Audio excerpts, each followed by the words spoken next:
selesaikan. Allah tolong selesaikan. Yang kedua, dilepaskannya daripada siksa kubur. Yang ketiga, dapat kitab amalnya dengan apa? Dengan tangan kanan. Kita ngambil kitab amalnya ada 3 cara. Satu dengan tangan kanan, lagi satu dengan tangan kiri, lagi satu cucuk dada di belakang. Ambil dari belakang.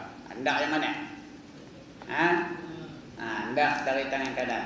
Fa amma man utiya kitabahu biyaminih fasawfa yuhasabu hisaban yasira wa yanqalibu ila ahlihi masrura, kata Allah. Barang siapa menerima kitabnya dengan tangan kanannya, maka dia dihisab dengan hisab yang ringan. Cincai je, lebih kurang dia malaikat hisab nanti di akhirat. Dan dia kembali kepada keluarga dengan rasa gembira, bahagia dia bersama dengan keluarga ini. Itu kalau dapat tangan kanan. Kalau dapat tangan kiri, itu tanda dia akan masuk dalam neraka.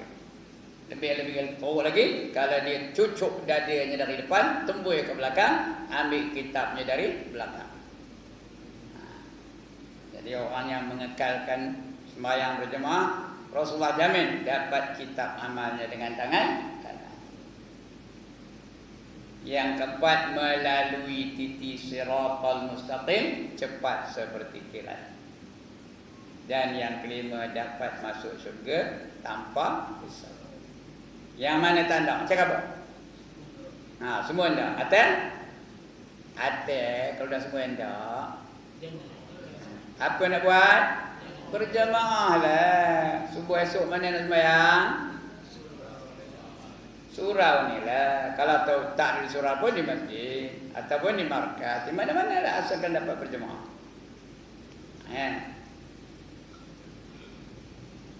Berapa kali sehari? 5 kali sehari. Orang pejabat, dia pejabat lah. Orang sekolah, dia sekolah lah. Asalkan jangan seorang-seorang sembahyang. Ini bagi orang lelaki. Orang perempuan tak apa, mereka dimaafkan. Maka tidak wajib bagi mereka sembahyang berjemaah. Alright, udah lagi. Malam ni muka surat berapa nak baca? 186. Tu banyak lagi kitab. Tak minat dia ke? Tak minat dia baca kitab ke? Benda peri pun tak minat. Ya Allah. Apalah. Barang tu free. Tak ada siapa yang minat dia. Apakah? Dia nak tuan guru marah apa dia minat tak? Saya tak tahu Rumi, Ustaz. Tak kerti Rumi, tengok dia lah, belajar dia. Ada jari ni. Ini terlombok je tu, dah lah jatuh kuasa beli ke kitab untuk dia bagi free. Ngambil itu pun tak siap. Tuhan ni tak tahu dengan apa. Tak minat benar tentang agama ni.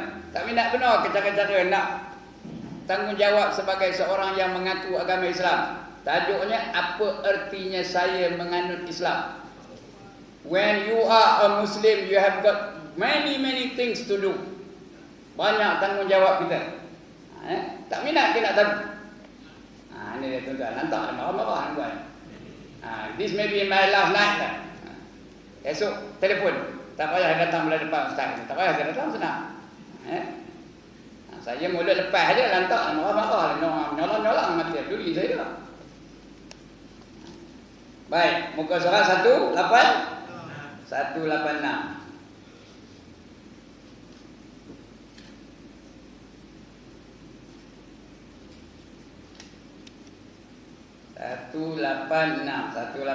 186. Alright. Tajuk baru.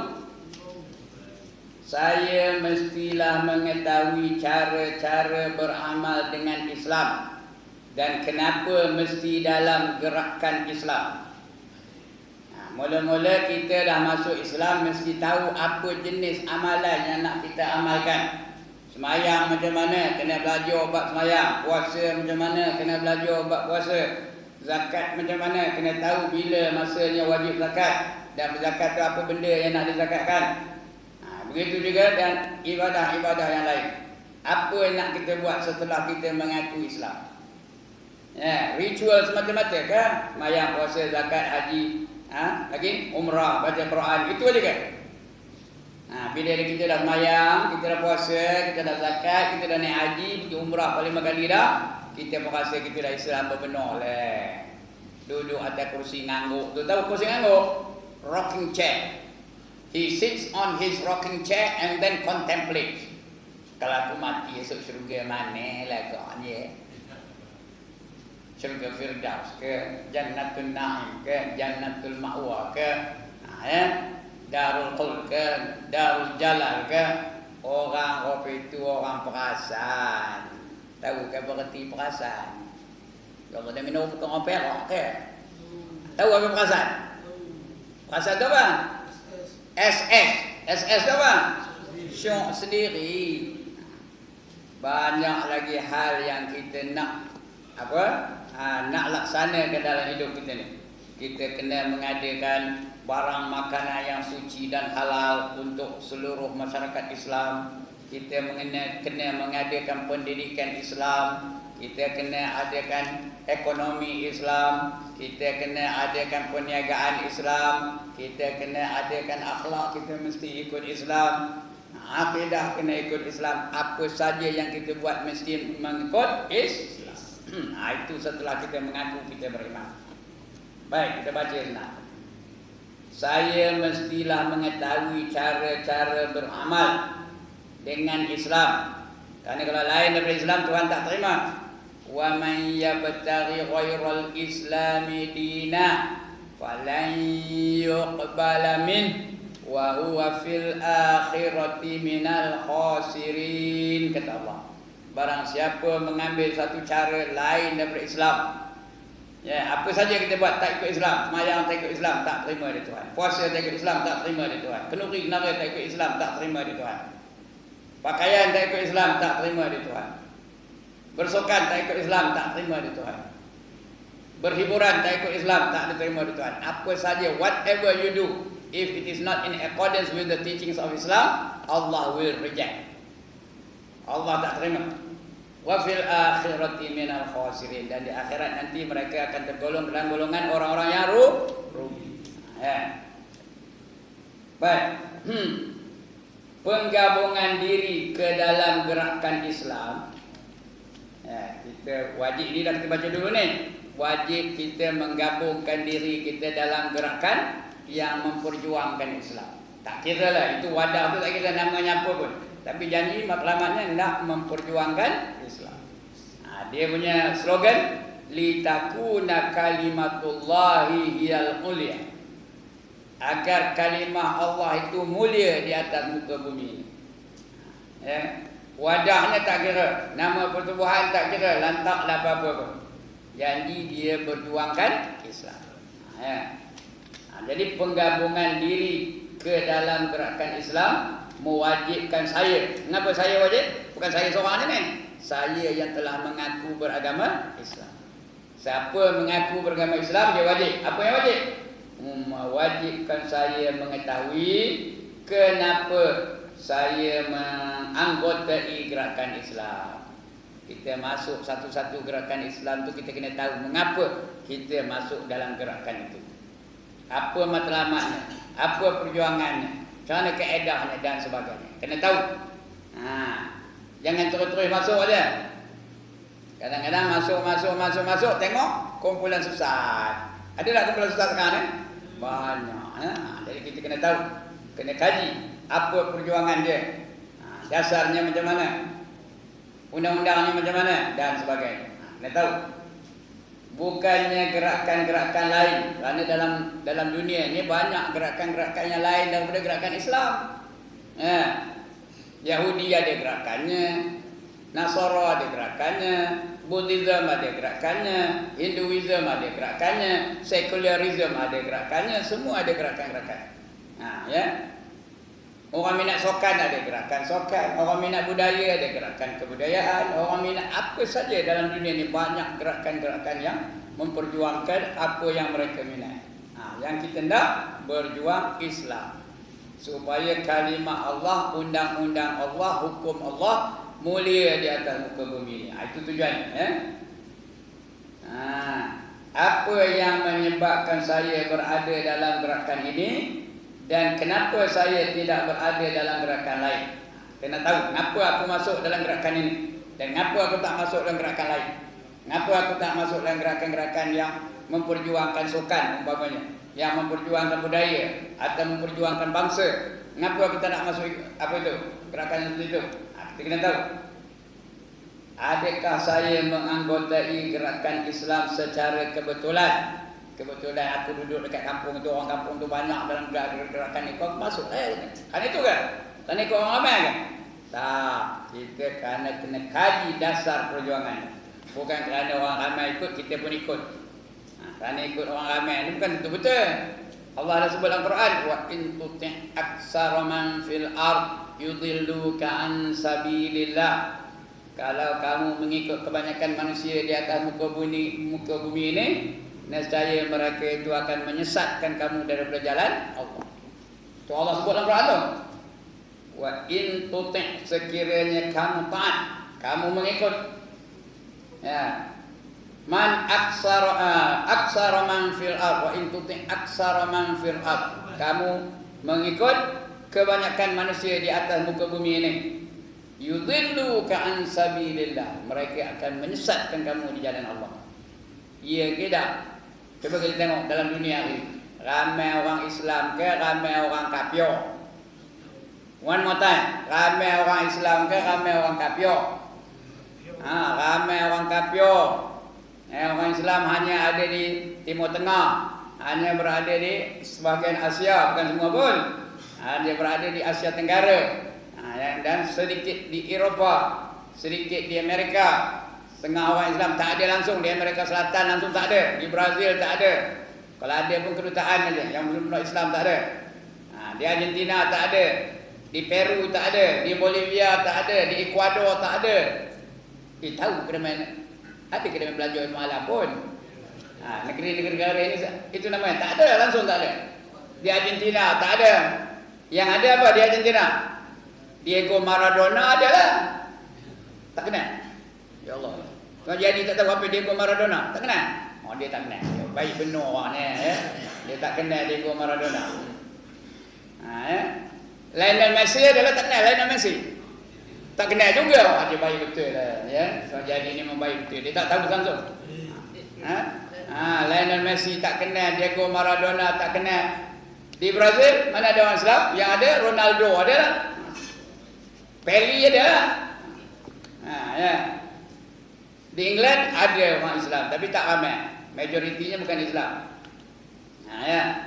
Di Amerika ramai juga orang Islam tapi bukan majoriti. Minoriti juga orang Islam. Jadi ramai orang kafir daripada orang Islam. Di kalangan orang Islam pula mana yang ramai? Yang semayang ke yang nengok wayang? One more time, mana yang ramai? Yang semayang ke yang nengok wayang? Yang nengok wayang ramai. Kejap ni, at this moment, mana yang ramai? Semayang ke nengok wayang? Di rumah tu apa kerja dia buat dengan? Tengok wayang ada kerja. Sekarang ni wayang dia dalam rumah. Masa saya budak-budak tu, tok guru, tok haji, Pak Haji kata komen jangan tengok wayang berdosa kata Pak Haji tau. Sekarang Pak Haji tak ada cakap apa itu. Kenapa? Kerana Pak Haji pun tengok wayang. Itu sebab tak ada kata berdosa lagi. Ya. Mana lebih ramai? Orang pakai purdah ke orang yang terdedah?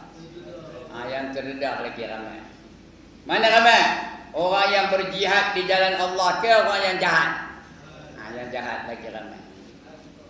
Last sekali. Mana lebih ramai? Orang yang warak ke orang yang wakrak? Ini dia. Siapa ikut orang ramai, dia sesat. Allah dah khabar tu. Tapi bukan makna ikut yang sikit pula, tentunya. Ada juga yang sikit tapi sesat juga ada tak? Ada. Sekarang ni banyak kumpulan-kumpulan sesat ada. Jadi kalau nak ikut siapa? Mereka yang mengikut Al-Quran dan As-Sunnah. Itu garanti tak sesat. Kata Nabi, taraktu fikum amran ma in tamassaktum bihima lan tadillu abadan kitaballahi wa sunnati. Aku tinggalkan kepada kamu dua perkara yang kalau kamu pegang teguh kepada kedua-duanya, kamu tetap tidak akan sesat buat selama-lamanya. Iaitu apa? Kitab Allah apa? Al-Quran wa sunnati. Sunnati apa? Sunnah-sunnah aku. Hadis-hadis aku. Ini dia ikutan yang sebenarnya. Bukannya orang ramai, bukannya orang sikit, bukannya orang medium, tak ada. Ramai sangat pun jangan ikut, yang sikit pun jangan berani ikut juga, kerana mungkin sesat. Yang tak sesat siapa yang ikut Al-Quran, yang ikut hadis Nabi sallallahu alaihi wasallam. Yang itu tak sesat. Ini dia perjuangan kita, tuan-tuan dan puan-puan. Adakah saya menganggotai gerakan Islam secara kebetulan? Kebetulan saja. Memang ramai aku ikut je lah, bukan. Sedangkan kebetulan itu ditolak menurut logik syariat Islam. Ikut logik syariat Islam yang logik akal itu banyak yang ditolak. Kerana kadang-kadang hukum Islam ni bukan boleh kita ukur dengan logik akal. Tak tahu kita jawabnya ngapa Allah jadikan hukum seperti itu. Ngapa perempuan wajib bertudung? Kita tak. Tak dapat nak dipikirkan logik akal. Mengapa perempuan wajib menutup aurat? Mengapa lelaki wajib menutup aurat juga? Kita tak tahu. Mengapa haram riba? Sedangkan riba tu berguna ke tak? Kalau ikut logik akal berguna ke tak riba ni akhir zaman?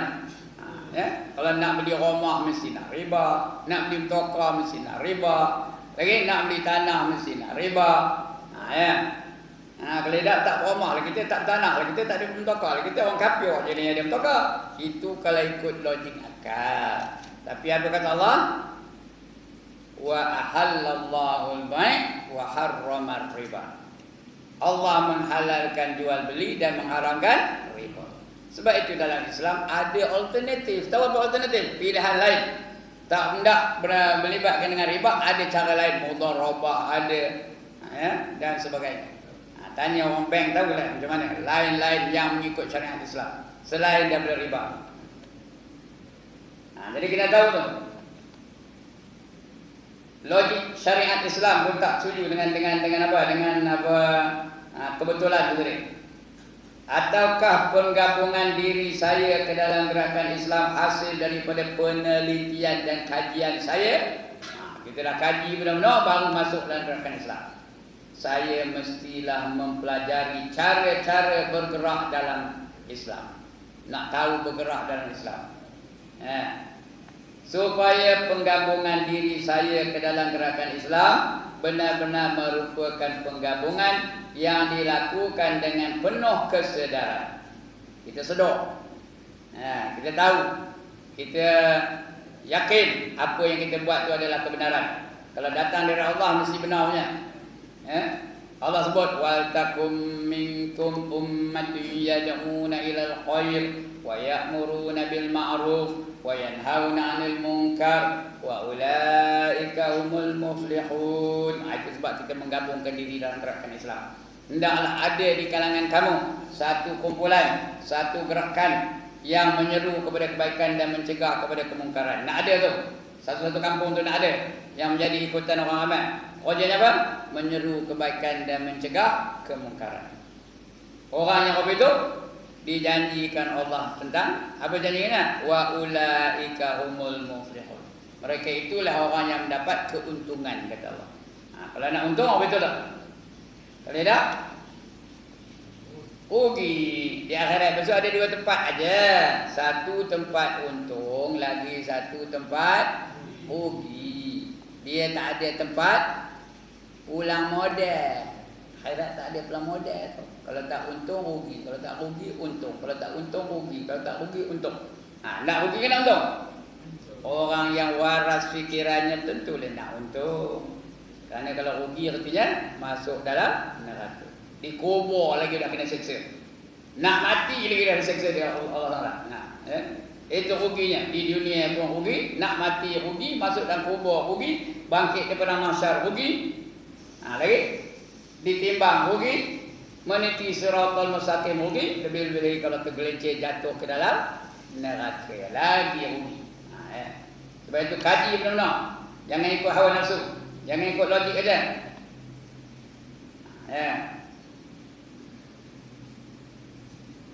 Dan pemikiran yang waras. Biar kita berfikir dengan fikiran yang waras.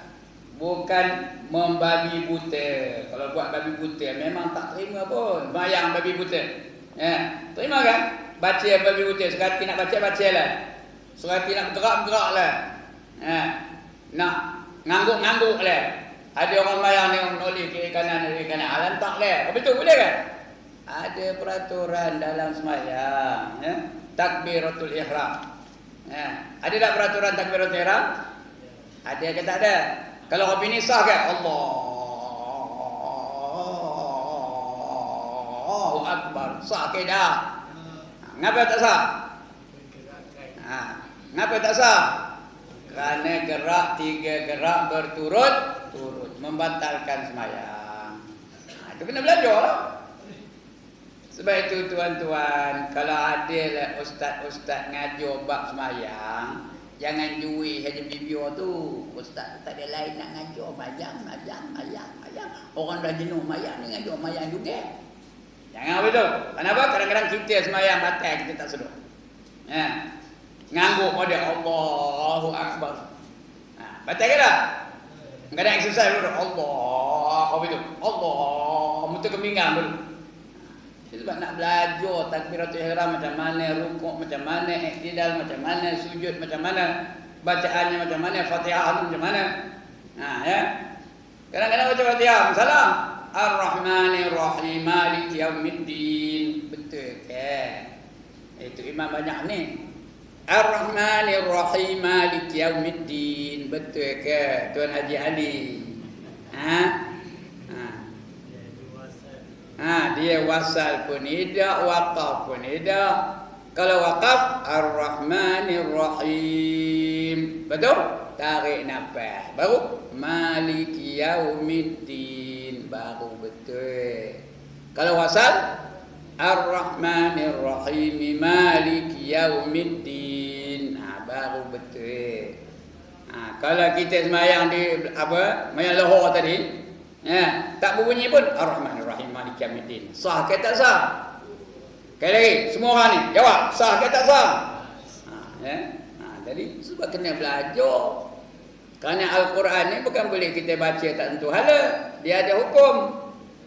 Dia bukan cakap Melayu iyalah lantaklah macam mana pun. Dia tak ada apa-apa. Sebut apa pun tak apa. Dia tak ada ikhfa, ada idgham, ada iqlab, ada cakap Melayu ada? Ada ke cakap Melayu ikhfa, iqlab, idgham ada? Tak ada. Ada orang cakap Melayu, saya hendak ke Tanjung Rambutan. Ada bunyi tu. Ada ke orang cakap Melayu betul? Tapi kalau bahasa Al-Quran mesti ikut tajwidnya. Warattilil Quran tartila kata Allah. Bacalah kamu Al-Quran dengan tartil, mengikut tajwid dia. Itu kena belajar. Kalau tidak tak betul, sembahyang pun tak betul, puasa pun tak betul, apa saja kita buat tak betul. Kerana tak ada ilmu. Sebab itu amalan tu mesti dengan ilmu. Setiap amalan adalah dengan ilmu. Ya. Kalau betul ilmunya, baru betul amalannya, baru dikira pahala. Kalau tidak tak dapat pahala.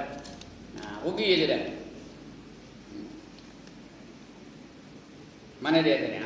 Benar-benar merupakan penggabungan yang dilakukan dengan penuh kesedaran. Kita sedar. Dan pemikiran yang waras. Bukan membabi buta atau didorong oleh hawa nafsu.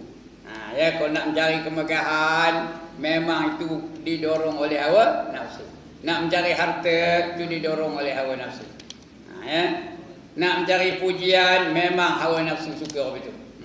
Jadi kita masuk dalam gerakan Islam ni semata-mata kerana menjalankan perintah Allah, baru dapat pahala.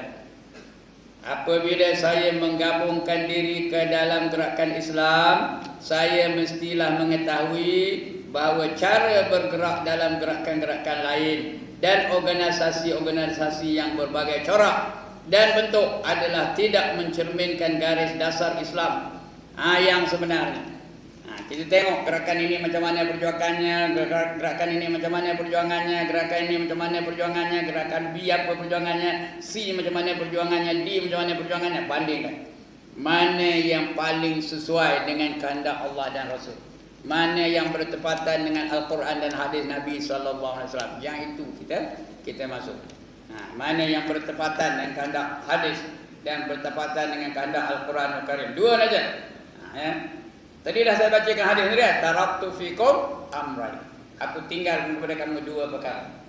Ma in tamassaktum bihima, kalau kamu pegang teguh kepada keduanya, lan tadillu abada. Sekali-kali kamu tidak akan sesat selama-lamanya. Tak, you will never go astray kalau pegang dua ni. Iaitu kitab Allah wa sunnah. Jadi perjuangan kita tengok balik dengan Quran. Ada tak Quran suruh? Kalau Quran larang, jangan. Begitu, udah habis Quran, tengok pula hadis. Ada tak sesuai dengan hadis Nabi SAW? Kalau sesuai, baru kita menyertainya. Kalau tidak sesuai, jangan. Dalam gerakan-gerakan lain, cek dulu. Berapa ada gerakan Islam, gerakan yang mengaku Islam dalam kawasan kita tu. Yang ini apa, macam mana perjuangannya, yang ini apa, macam mana perjuangannya, yang ini apa, macam mana perjuangannya. Cek satu-satu. Mana yang sesuai dengan Al-Quran, mana yang sesuai dengan hadis, yang itu kita masuk. Jangan pakai bantai aja, isi borang. Tengok orang tu seorang, ada isi borang. Jangan, Kerana ada berbagai-bagai corak dan bentuk adalah tidak mencerminkan garis dasar Islam yang sebenarnya. Saya juga mesti mengetahui bahawa tidak satu pun antara organisasi-organisasi itu yang berpegang teguh dengan metod itu apa? Cara. Dengan metod yang dibawa oleh Rasulullah sallallahu alaihi wasallam. Dengan cara yang sempurna dan menyeluruh, sekalipun terdapat perbezaan besar di antara organisasi-organisasi tersebut di dalam melaksanakan iltizamnya. Iltizam itu apa? Komitmennya, kesungguhannya, itu namanya iltizam terhadap manhaj itu metod cara, manhaj Islam yang sempurna. Kalau tak sempurna jangan masuk, bila sempurna baru masuk, atau cara yang hampir sempurna. Tengok yang ini mana yang lebih hampir kepada kesempurnaan, itu kita masuk. Pada hakikatnya yang sebenar-benarnya, mereka yang memerhatikan seluruh dunia Islam, seluruh dunia Islam diperhatikannya, akan mendapati wujudnya berbagai-bagai trend. Trend itu apa? Apa itu trend? Ya, orang tak kerti apa itu trend. Trend apa? Kaedah, cara, trend, fashion, berbagai-bagai fashion, itu trend. Saya ni dah 74 umur, macam-macam trend dia manusia hari ni. Ya tak?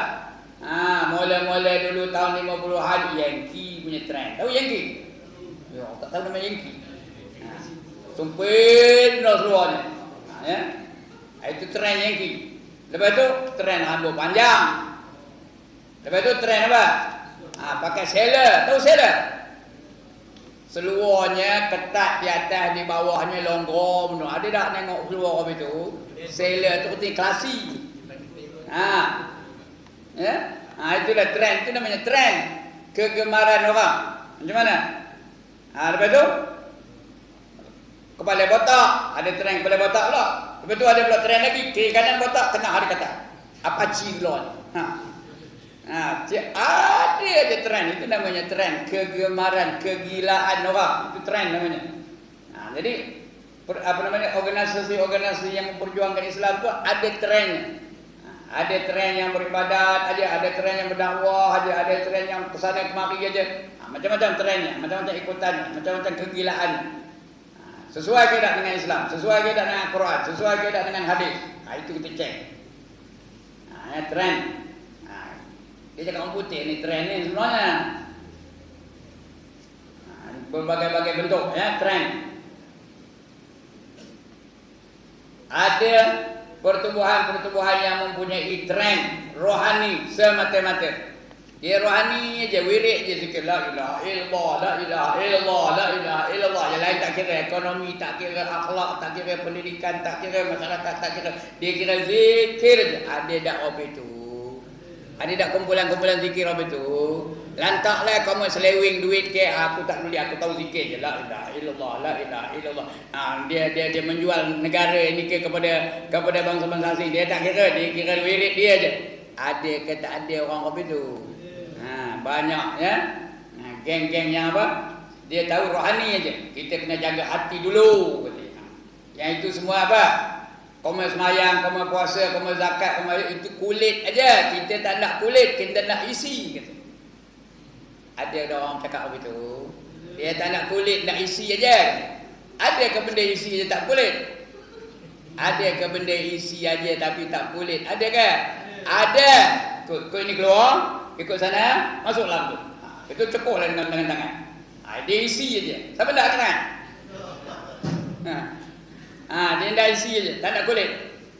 Sedangkan kita nak isi tu mesti kupas dulu kulitnya, baru dapat isi. Ya ke dah?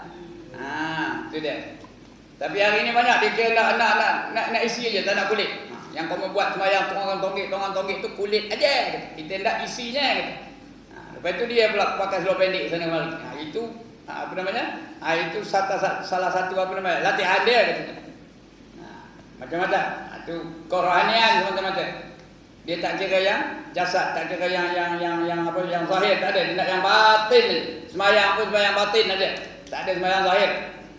Ya. Itu kerohanian semata-mata. Pertubuhan ini menitik beratkan soal tarbiyah rohaniah, jaga hati aja. Ya, sembahyang tak apa, tak payah sembahyang tak apa.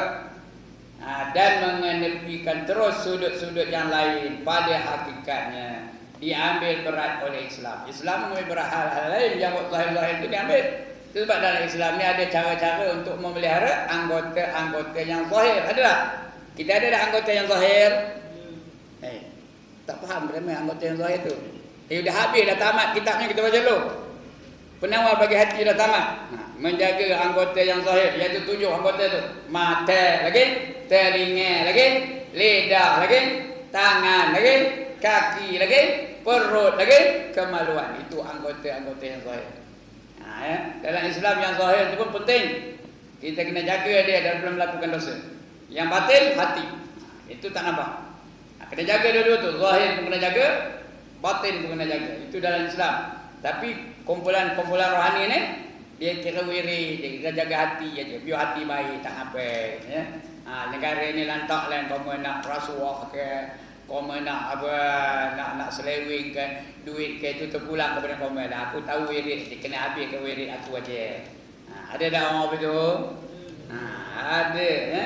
Sini tak ada lah, jangan nyolong mata dengan saya. Sini tak ada. Tempat lain ada ya. Dia ngira ke wirid aja. La ilaha illallah, la ilaha illallah, la ilaha illallah. Kena habis berapa puluh ribu kali. Dia kira dah habis tu, dia dah dapat maqam. Apa maqam? Maqam apa? Sudah dapat pangkat. Dia dah tahu pangkatnya di akhirat. Sarjan ke, kopral ke, lieutenant ke, dia dah tahu pangkatnya di akhirat. Padahal siapa tahu pangkatnya di akhirat? Angkat tangan. Tak ada siapa yang tahu. Ini dia. Itu ajaran-ajaran yang sesat. Dia ke rohani aja, jasmani tak kira. Seperti di sudut-sudut fitrah, siasah, jihad, tanzim, perencanaan, strategi dan lain-lainnya. Tak ada mikir itu, dikira rohani aja, kira hati aja. Keadaan ini menjadikan pertumbuhan-pertumbuhan tersebut jauh tersisih daripada realiti kehidupan. Realiti itu apa? Realiti itu apa bendanya? Kebenaran. Jauh daripada kebenaran yang sebenar. Hidup ni bukan itu aja, banyak lagi benda yang kita kena buat.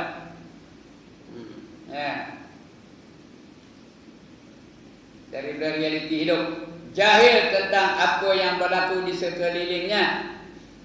Tidak mampu memahami keadaan dan alam sekitar di mana mereka berada, apatah lagi untuk mempengaruhi dan merubahnya. Dia biar kerja benda yang ada tu, tak ada usaha pun nak mengubah keadaan. Tak usah keadaan dia pun dia tak berubah. Kalau dia lazim pakai seluar pendek lah tu. Lepas itu dia wirid subhanallah, itu dikira yang itu aja. Yang itu yang lahir-lahir itu apa? Kulit dia katanya. Kemudian ada pertumbuhan yang mempunyai tren. Tren apa? Kegemaran, kegilaan, kebudayaan dan ilmu pengetahuan. Yang kira ilmu aja. belajar. Habis masanya belajar aja. Baguslah tu. Tapi belajar aja berguna ke tak? Udah belajar apa buat? Amalkanlah ilmu yang ada tu, baru ada manfaat. Kalau sekat belajar sampai lulus PhD semayang pun tidak, apa gunanya? Apa gunanya? 5 duit pun tak ada nilai di sisi Allah Taala. Ya. Serupa orang belajar ilmu tajwid tapi bila baca Quran tak ada ikut tajwid. Apa itulah apa tak guna. Dia mementingkan ilmu pengetahuan itu, yang pada asalnya muncul sebagai tindak balas disebabkan oleh sifat-sifat sensitif atau kerana semangat mahu bersaing dengan pertubuhan-pertubuhan yang lain. Pertubuhan-pertubuhan Masih ini pertubuhan-pertubuhan Kristian dan Yahudi. Seperti apa? Jami'iyah. Jami'iyah itu pertubuhan-pertubuhan Yahudi dan Kristian ya. Jami'iyah. Syubban. Jami'iyah syubban muslimin. Itu ada pertubuhan itu. Kemunculan yang apa? Yang seperti ini menjadikan pertubuhan-pertubuhan itu terikat dengan sebab-sebab penubuhannya yang menjadi titik tolak dan asas kepada pertubuhan-pertubuhan tersebut. Malah pertubuhan-pertubuhan Islam seperti ini dalam banyak keadaan telah mendatangkan keburukan kepada Islam kerana kerjasama yang mereka berikan kepada pertubuhan-pertubuhan yang jelas menentang Islam. Hari ini ada tak pertubuhan-pertubuhan yang menentang Islam? Ada pernah dengar nama G25? Ada ke pernah dengar? Ya Allah, diam je dia main ni. Tak pernah dengar ke G25? Apa perjuangan mereka? Apa perjuangan mereka? Nak kaji semula hukum syariat. Suruh kaji balik hukum syariat. Wajib ke tak wajib anak perempuan disunatkan? Patut ke tak patut kita dakwa orang-orang yang menyunatkan anak perempuan tu di bawah akta jenayah? Itu perjuangan mereka. G25. Patut ke tak patut JAKIM tu wujud dalam negara kita ni? Nak menghapuskan JAKIM sendiri dan sebagainya. Undang-undang syarak tu mesti dikaji semula. Ikut akal fikiran. Bila tak logik dengan akal kita masukkan. Dia nak mesti semua logik dengan akal. Baru diterima. Itu G25. Tahu apa benda G25 tu? G25 tu satu pertubuhan gerakan orang-orang yang elit. Tahu elit? Berpangkat tinggi belakang. Magistrate lah, hakim lah, peguam lah paling kurangnya, doktor lah, semuanya PhD belakang. Ini kumpulan ini yang nak mengkaji semula Al-Quran, nak suruh tafsir semula Al-Quran. Itu G25. Bukan ramai pun 25 je. Lagi satu apa? Apa lagi satu pertubuhan yang memperjuangkan hak asasi perempuan? Apa nama? Sisters in Islam. Itu pun lebih tu juga. Cuma anggotanya bukan ramai atau 18 orang aja. Sisters in Islam itu 18 orang. Dia diasaskan oleh seorang yang bernama, kuis perdana malam ini. Siapa pengasasnya? Yang bernama Allah dan ni dak ke baca surat khabar pun. Tak ada internet ke dalam rumah pun. Udah jauh benar ke ketinggalannya. Siapa namanya? Aminah. Udah sebut nama aku tak tahu nyambungnya. Aminah Wadud. Namanya Aminah Wadud. Seorang wanita Amerika. Dulu dia pensyarah UIA.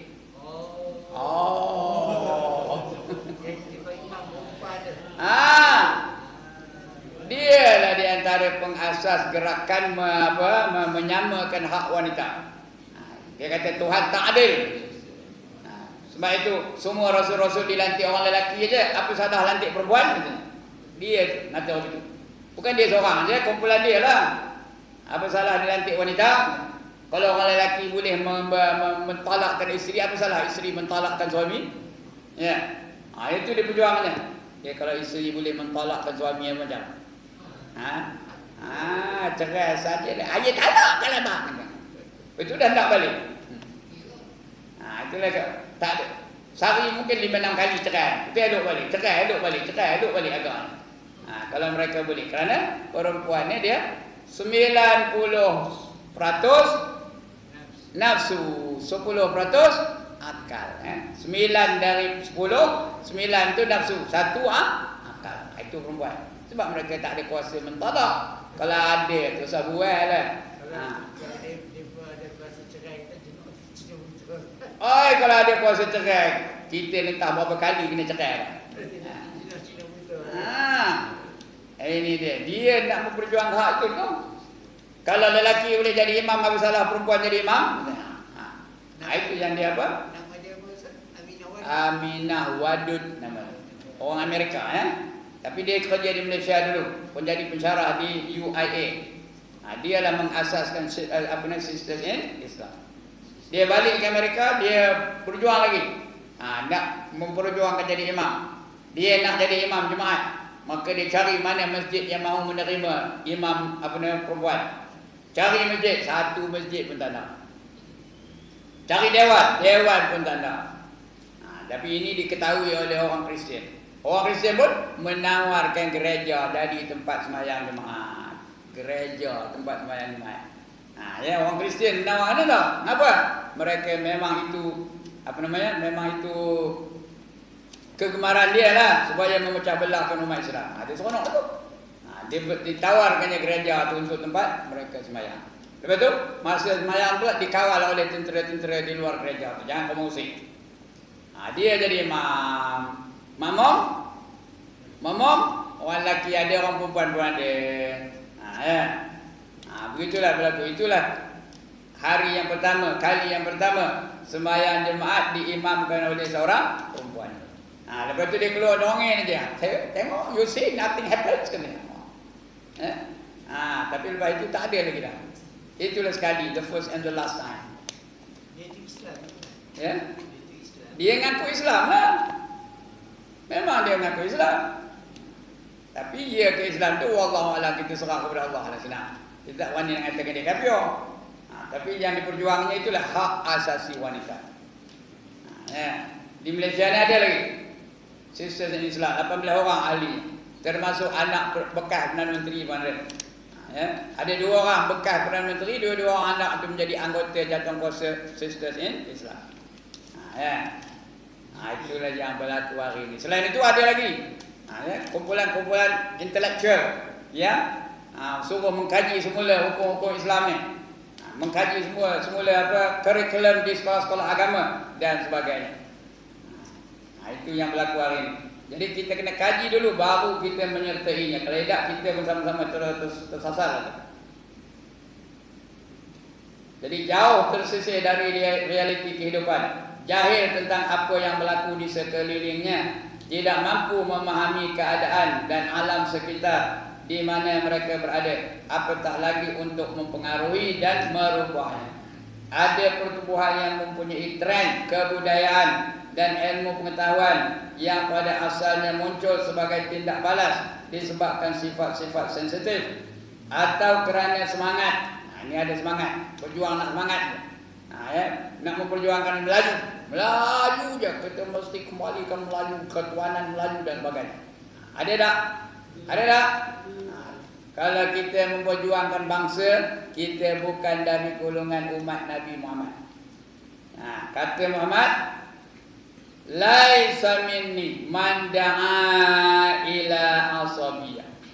Bukan dari golongan aku, mereka-mereka yang menyeru di atas kebangsaan. Asabiyah itu kebangsaan dan menyeru bangsa. Kita nak menyeru Islam, tak kira apa bangsa. Barulah itu dari umat Muhammad. Pada asalnya muncul sebagai tindak balas disebabkan sifat-sifat sensitif benar dengan penderitaan orang Melayu. Jadi dia pun berjuang Melayu, nak Melayu ni. Tak kira lah Melayu rasuah ke, tak kira lah saya ke Melayu jadilah. Melayu menjahanam ke negara ke, tak kira, janji Melayu. Tak kira lah Melayu tu tak reti nak merintah pun tak apa, janji Melayu. Ada dakwah itu. One more time, ada ke dakwah itu? Ada. Itu dia. Kerana semangat mahu bersaing dengan pertubuhan-pertubuhan lain, Masihi atau Yahudi seperti dalam Jami'iyah Syubban. Kemudian muslimin, Jamiah Syuban Muslimin.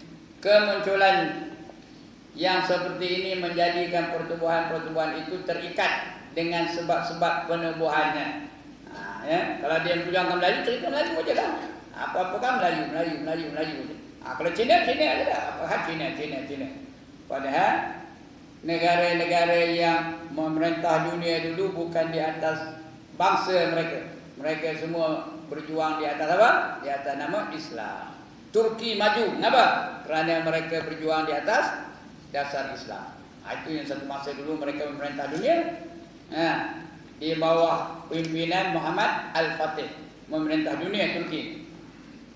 Dia berjuang di atas dasar Islam, bukan di atas dasar bangsa Turki. Bila datang Mustafa Kemal Atatürk, apa jadi?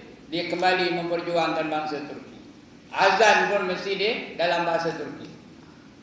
Dia nak berjuangkan Turki je, bukannya Islam. Akhirnya negara Turki itu sudah jadi negara macam negara yang lain, sekular, tak boleh nak amalkan Islam. Dia bawa pemerintahan Mustafa Kemal Atatürk. Mustafa Kemal Atatürk tu matinya pun ya Allah dahsyatnya, tahu? Tak terima di bumi, tanam bumi tak terima, tak muat, tanam tak muat, tanam tak muat. Sudahnya letak atas simen saja. Itu di simen itu. Itulah dia Mustafa Kemal Atatürk. Bapa pembangunan Turki kata orang Turki sekular. Tapi hakikatnya itulah dia. Malah pertubuhan-pertubuhan Islam seperti ini dalam banyak keadaan telah mendatangkan keburukan kepada Islam kerana kerjasama yang mereka berikan kepada pertubuhan-pertubuhan yang jelas menentang Islam. Betul, kalau ada pertubuhan yang jelas menentang Islam, jangan kita kerjasama dengan dia. Dalam buku yang bernama Iman, rukunnya, hakikatnya dan pembatalannya disebut dengan jelas itu. Jangan kamu walak kepada pertubuhan-pertubuhan yang menentang Islam. Seperti walak tu apa? Jangan kamu ikut, jangan kamu taat, jangan kamu patuh kepada mereka-mereka yang menentang gerakan Islam. Jadi jangan kamu berbaik-baik dengan mereka. Jangan jadikan mereka itu sahabat. Jangan duduk bersama mereka pun, tak boleh. Dalam kitab itu, baca kitab itu. Lepas ini sekolah habis kitab ni, kita boleh baca kitab Belanda. Tapi tebal lah ya. Tak tahu dia boleh habis ke tak lah. Siapa dulu habis kan? Kitab tu ketuk bukunya. Ini pun bukan tentu boleh habis ni. Nipis je ni. Baik. Sikap ini tidak diterima oleh syarak. Syarak tak terima ya. Allah tak terima dah tu. Bila syarak tak terima, Allah tak terima lah. Dan tabiat Islam yang mempunyai ciri-ciri tersendiri. Islam ni ada cara-cara tersendiri. Bukan ikut-ikutan. Bukan seronok-seronok. Bukan syok-syok. Bukan trend. Tak ada ya. Dia ada panduan-panduan dalam Islam. Baik. Sikit lagi tuan. Ada sikit lagi masa. Ada pertubuhan Islam yang mempunyai trend amal kebajikan. Ada juga dia buat kebajikan je, tolong orang aja. Mereka muncul kerana tekanan keperluan untuk membantu golongan-golongan yang menderita, yang menjamin perkhidmatan perubatan kepada pesakit-pesakit dan golongan yang serba kurang seperti Jamiah Makarimul Akhlak. Jamiah Makarimul Akhlak.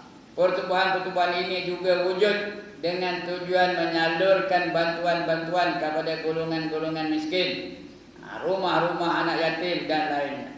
Sekalipun pertubuhan-pertubuhan ini telah melakukan kerja-kerja yang patut dipuji dalam bidang-bidang yang dianggap sebagai tanggungjawab dan memegang kerja-kerja tersebut dianggap sebagai amal Islami, tetapi pertubuhan-pertubuhan ini tetap terbatas dalam lingkungan tujuan-tujuan kerana pertubuhan-pertubuhan itu diasaskan cara dia cara mengasaskan hanya untuk bantu orang miskin, bantu anak yatim saja. Kadang-kadang ini orang Kristian lebih mendahului orang Islam. Macam yang berlaku tsunami di Aceh. Siapa yang banyak bagi bantuan kepada Aceh? Orang Kristian, orang Barat. Itu yang banyak. Lepas tu baru orang Arab beriam no. Bawa duit berguni-guni dari Arab tu. Tapi orang Kristian dah mendahului mereka.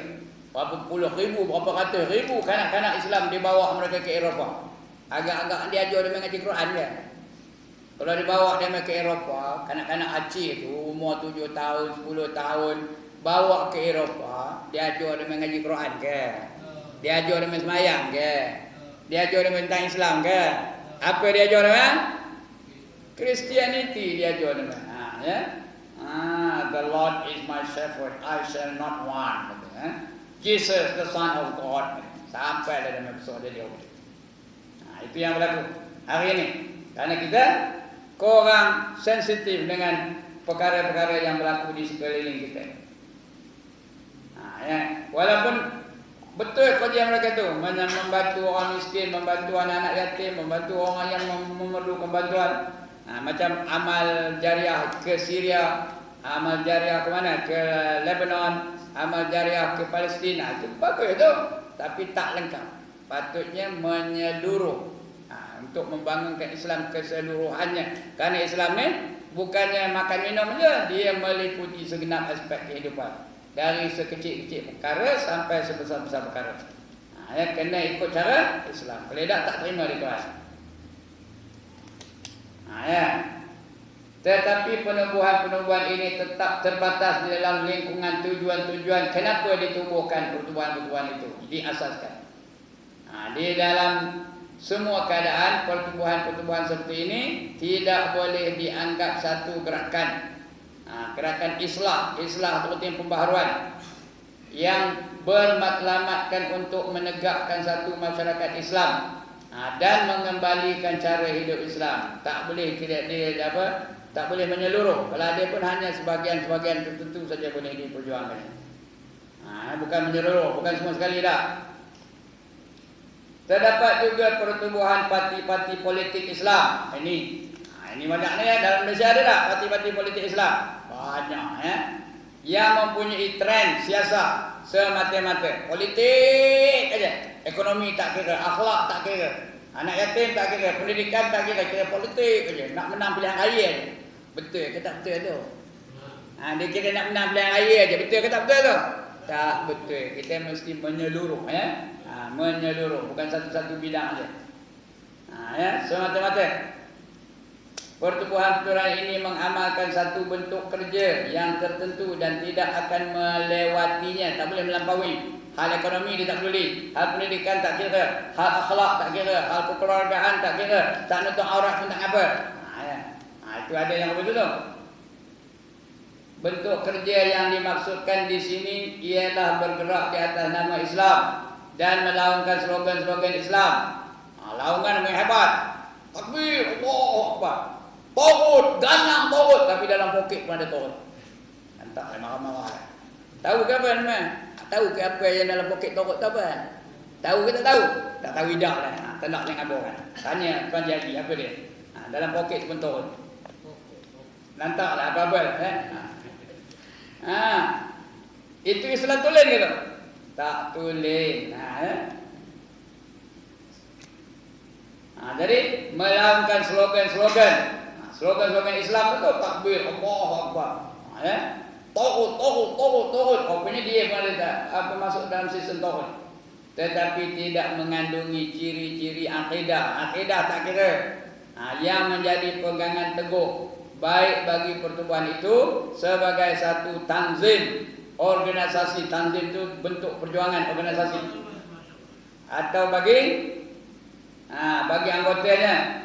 Dalam keadaan tertentu pertumbuhan-pertumbuhan ini tidak akan merasa silu-silu melanggar dasar-dasar pokok Islam atau terus keluar daripada prinsip-prinsip Islam atas dasar flexibility. Sekarang ni timbul apa? Islam liberal. Ada tak Islam liberal? Dah semua boleh, ini boleh. Itu Islam liberal. Dia berjuang Islam tu, tapi yang liberal. Ya. Dia tak nak berjuang sebenarnya kan semua tak boleh, ini tak boleh, ini bukan Islam. Dia tak nak je tu. Dia nak semua boleh. Itu fleksibel. Fleksibel tu apa? Apa tu fleksibel? Boleh tolak ansur, itu fleksibel. Flexibility dan keterbukaan Islam. Ya. Itu yang agama Kristian pun begitu juga. Dia ada yang ortodok, ada yang fleksibel. Betul juga. Itu yang boleh kahwin sejenis tu. Itu orang Kristian lah. Sekali lagi Islam akan trend apa itu tu. Sedangkan kalau Islam yang sebenarnya boleh ke tak boleh? Kahwin sejenis. Lelaki kahwin lelaki boleh ke? Perempuan kahwin dengan perempuan boleh? Di Brunei sekarang siapa yang buat hal itu akan direjam sampai mati, kata Sultan Brunei. Tahu? Siapa yang kahwin lelaki dengan lelaki atau perempuan sama perempuan, gay itu, lesbianism dan gayism itu akan direjam sampai mati. Itu yang orang putih marah benda tu, orang barat marah benda tu. Orang barat sekarang ni sedang memulau Brunei, tahu? Jangan pergi ke Brunei, biar ekonominya lumpuh. Biar orang tak nak pergi ke Brunei, biar dia tak boleh nak berniaga pun.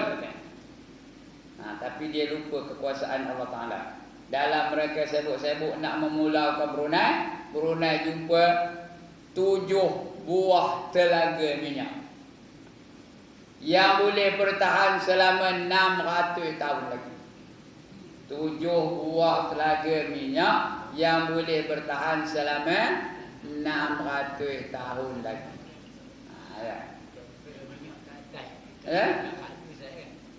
Minyak ada ke tak laku? Minyak ada ke tak laku? Tak laku. Ini dia. Dia lupa Allah lebih berkuasa daripada mereka. Itu orang barat. Atau dengan alasan untuk mencapai maslahah dan kepentingan umat Islam, seperti turut serta ataupun musyarakah.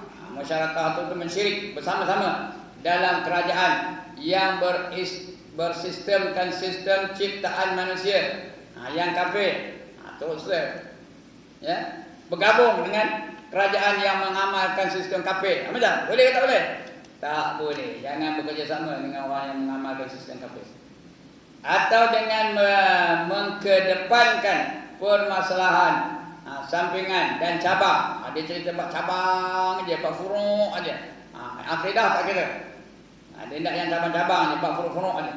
Atau dengan mengkedepankan permasalahan-permasalahan sampingan dan cabang, menghabiskan tenaga dan usaha untuk memperjuangkan permasalahan sampingan dan mengenepikan masalah-masalah pokok dan dasar yang dibawa oleh Islam. Yang itu dia tak kira. Dia kira apa? Kira yang pokok-pokok je. Patut kunut kaidah, itu cabang je dia banyak dibesar-besar. Patut kunut kaidah. Lagi patut selawat kaidah. Selawat ada Sayyidina kaidah. Dalam tayang akhir baca Sayyidina kaidah. Itu je jadi perbahasan hari ini. Akidah tak kira, lantaklah kamu sokong orang kafir ke, kamu berakidah macam akidah orang kafir ke, kamu kamu rasuah ke, tak kira. Dia mengira yang cabang-cabang aja. Sedangkan dalam Islam ni cabang pun nak diambil kira, pokok itu sendiri nak diambil kira, akar tunjang pun mesti diambil kira. Itu dalam Islam. Tak ada pula benda yang boleh diketepikan. Kita kena amalkan Islam tu apa? Kesemuanya sekali. Ya ayyuhallazina amanu dukhulu sambung fis-silmi kafah. Wahai orang-orang yang beriman, masuklah kamu ke dalam Islam itu kesemuanya sekali. Everything must be Islamic. Jangan ada satu pun yang tidak mengikut cara Islam. Baik, wallahu alam. Akan datang kita akan sambung lagi. Sikit lagi untuk bagian ini ada sikit lagi, ada 2 muka lagi. Itu akan datang kita baca insya-Allah ya. Baik. Kalau tidak kan pukul 10 baru habis. Siapa lalu nunggu pukul 10 angkat tangan. Dah seorang tak lalu nampak. Saya dah tahu tu. Saya ni dah kutan ajar tahu. Tahu ke kutan? Saya boleh agak ni. Dia dah kisah ni, mula-mula silap tu selemput tu silap balik selemput. Itu artinya apa? Artinya udah lenguh dah tu. Udah kutat daripada tahun 70-an lagi dah saya ngajar ni. Tapi ngajar cara agama ni lah. Ngajar budak sekolah, ngajar bahasa Inggeris tak apa. Tahun 62 lagi dah ngajar. Ngajar bahasa Inggeris, ngajar apa? Ilmu alam, ngajar geografi, ngajar matematik tau. Agama tak nak ngajar. Tapi startnya tahun 70-an start ngajar agama. Sampai lagi nari. Jadi dah kutai ke mana pun dah tahu. Reaksi sekilas ikan di ayong udah tahu jantan betina. Orang lenguh saya tahu tak? Lenguh. Orang jemu saya tahu tak? Tahu. Orang ketik tahu tak? Tahu. Okey, sekian dulu tuan-tuan dan puan-puan. Ada masalah? Any objection? Ya, sila. Satu soalan tadi keluar dari tadi tiga lah. Tadi khutbah Jumaat tadi kan. Saya dari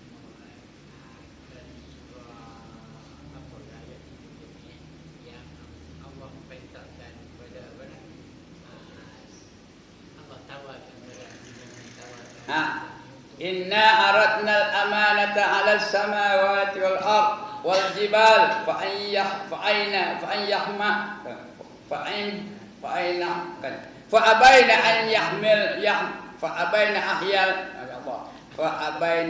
an yahmilnaha wa asfaqna minha wa hamalaha al-insan. Surah Al-Ahzab ayat Surah Al-Ahzab ya betul. Ni maksudnya Allah tuju. Ya.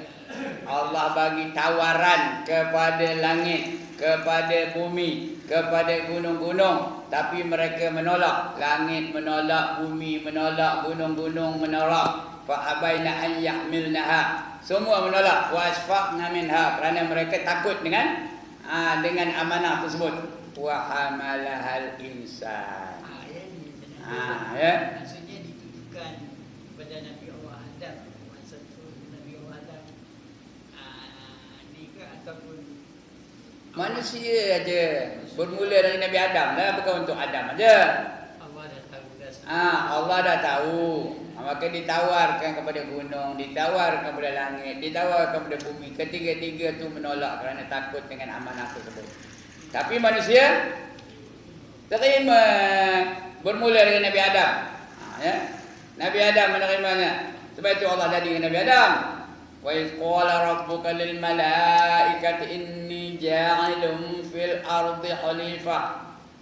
Ingat ketika aku bagi tahu kepada malaikat-malaikat supaya kerana apa aku nak menjadikan khalifah di atas muka bumi ini. Artinya pentadbir bumi lah, pentadbir langit lah. Ya. Malaikat pun terkejut. Kenapa kamu nak jadikan manusia sedangkan mereka tak ada kerja lain? Berbunuh-bunuhan, menumpahkan darah saja. Ya. Kata Allah, kamu mana tahu, aku tahulah apa yang kamu tak tahu. Itu bermula dari Nabi Adam. Itu sebab di ujung ayat tadi innahu kana zaluman jahula. Sesungguhnya dia iaitu manusia itu kana, jadilah mereka zaluman jahula. Jadilah mereka itu zalim lagi jahil. Itu manusia zalim lagi jahil. Kenapa? Menerima amanah untuk mentadbir langit, mentadbir bumi. Itu dia. Itu dia punya penjelasan. Tapi dalam masa khutbah takkan dia berjalan macam saya berjalan ni. Ya. Okey, lagi? Kalau dari segi itulah ini cuma untuk mengetahui bukan untuk maksudnya di sini terdapat dua kali Nabi Allah ada buat kesilapan. Pertama menerima tu, yang kedua masa larangan itu ya. Itu sebab antaranya Adam sendiri tak mani nak hari akhirat. Ya, betul. Ya. Betul. Kerana ada dua, bukannya kesilapan pun. Sebenarnya itu kehendak Allah. Memang Allah sudah takdirkan seperti itu. Kita dapat cerita itu untuk menjelaskan kepada kita mengapa benda-benda ini berlaku. Sebenarnya bukan dia sengaja nak buat kesalahan. Adam ni dah. Kerana itu dah ketentuan dari Allah Ta'ala. Makan buah yang dilarang. Sebenarnya dia bukan dah apa, tapi Allah dah tentukan dia. Sebab itu kita tak boleh nanti di akhirat pergi jumpa Adam sebab kamu laku di dunia. Kalau dah aku dalam surga, tak boleh. Memang kita ni memang Allah tentukan kita ni di dunia. Di dunia ni ada tugas pula. Apa tugasnya? Khalifah Allah Ta'ala. Inni ja'ilun fil ardi khalifah. Untuk mentadbir langit dan bumi, mentadbir alam ini. Ya. Lagi? Habis. Belakang? Tak puas hati ke? Bangkangan? Any objection? No objection. Artinya faham itu. Alhamdulillah. Gembiralah saya kerana tuan-tuan dan puan-puan faham belaka. Seronoklah saya, banggalah saya. Ngapa bangga? Dapat murid-murid yang pandai-pandai belaka. Tak ada soalan langsung. Baiklah.